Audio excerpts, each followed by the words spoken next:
Hey everybody, and welcome back to our weekly video where a viewer asked me 3 questions from a different state across the US. And this week we have Sterling from Kansas, right in the middle of the country. Could not be more middle America. Yeah, if I weren't in the middle state, I'm actually 15 miles from the Colorado border.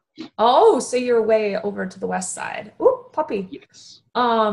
And you are in mortuary school, working in the mortuary business. And so you have a little background as to what I do and not just coming from a different career vantage. So what questions do you have? What is your first question? Well, most of my questions are going to be more towards inside things. So one of the questions I have is, formaldehyde, the primary chemical in embalming fluid, how carcinogenic it is. And the reason why it works is because of its carcinogenic properties. But is there any other chemicals that are coming out that would be able to do the same job with the safer standards, basically? Glutaraldehyde is often used a lot as well, which is another form of, a different chemical makeup, but does a lot of the same things. A lot of embalmers are starting to use that rather than formaldehyde because they feel like glutaraldehyde is a bit safer. There are some greener chemicals that are coming out with different formulations. They don't work as well.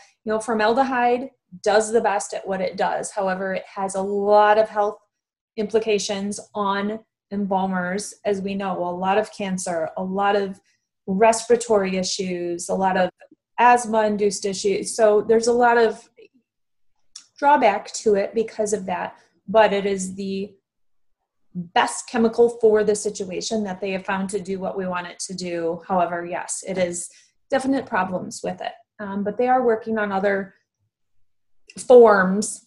There's just nothing coming along that is as good yet, but time will tell. Honestly, if anyone would have told me formaldehyde was safe, I'd be sort of thinking they're crazy, considering it binds the DNA. So, okay. So, well then, the second question I would have for you is a personal one involving your experience in the business. In your personal experience, what would be like the one type of service that you would rather not have to deal with if you had a choice? In terms of in terms of like I know a lot of people have an issue with like child cases and stuff. They'd rather not do that, but like, what would be the one type that you would have an issue with?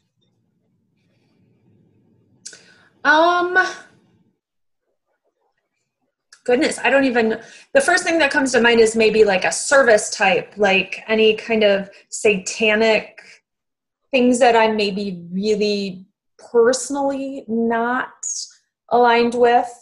I can respect other people's beliefs only to a certain, if we're like killing animals for some reason for, some kind of worship or something, which is, I don't think it's a majority of anybody out there, but anything like that, I'm not going to want to be part of.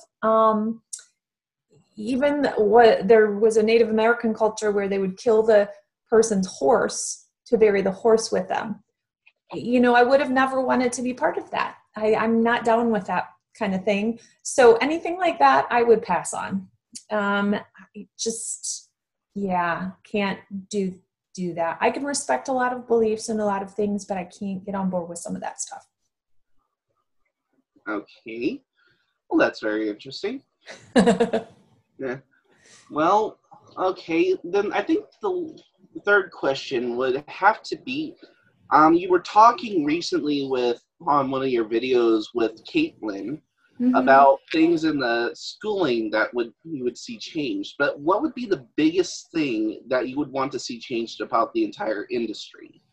Oh, see, so that you're going to have to wait for the video coming up about that topic with Caitlin. I thought she would give that answer. Yeah. So no, there is a video coming with all of that sort of question answer in it. Yeah. So you'll have to wait on that one. Okay. So in that case, as I said, I'm going through the colleges and stuff right now. I'm kind of at a limbo. But whenever I get to the apprenticeship phase, what would be the one thing you think I should be focusing on? During your apprenticeship? Yes. Just being a sponge, truly being a sponge, getting yourself into every observational point, asking questions of the vault company, the cemetery, going to the crematory, not just observing what is put right in front of you, but seeking out other opportunities within the area. Hey, can I go over to the monument company in town, and can I go maybe see them sandblasting some stones? Or, oh, you're going to the county clerk, can I go with you? Seeing all the facets, all the areas, every one of those areas contributes to what we do as a whole.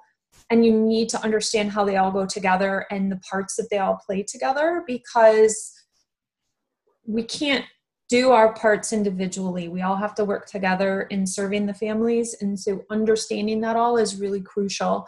And observing and taking everything in, and then deciding once you can put it into application if it's what you want to do or not. You're going to learn good and bad from every person you encounter, from every funeral director. Someone may do something one way their whole career, but it doesn't mean it's the best way. But take it in, try it, see what you think about it. It might be a good way. You might find a better way to do it. It doesn't mean they're your input on it, but I always say you can learn good and bad from everybody, which is why taking in and observing a lot of different people is really, really the biggest and best thing to do. Okay. Yeah. Any other bonus questions you have? None that I can think of off the top of my head. I'm, like you said, I'm not exactly from a different aspect of life here. I'm going into the same industry, so I'm not exactly limited on knowledge either. Yeah. Nope, it's good. How far into the schooling are you? Not that far. Yeah. I'm currently in a bit of a limbo right now, sadly. Okay. College wants money. I don't have money. You know the whole story. Yeah. But so far, I've gotten through psychology. I have taken anatomy and physiology twice. I have legal environment of business, which is one of the ones that is required for Kansas, already done. I was in accounting, but that fell through. Okay. So slow but sure. You get that. Slow but sure. Yeah. Hurdles along the way, always, no matter the situation. So yeah, you'll get I'm not looking forward to the 40 hours that they require of extracurriculars. So that's going to be a fun time to figure out. You'll get it done. You'll do good. Yeah, I hope. Well, thank you. Thanks for coming and asking me some questions. Appreciate it. Well, thanks, guys, for joining us. And check us out next Sunday for our viewer question and answer series, and see what state we go to next. Thanks, guys. Bye.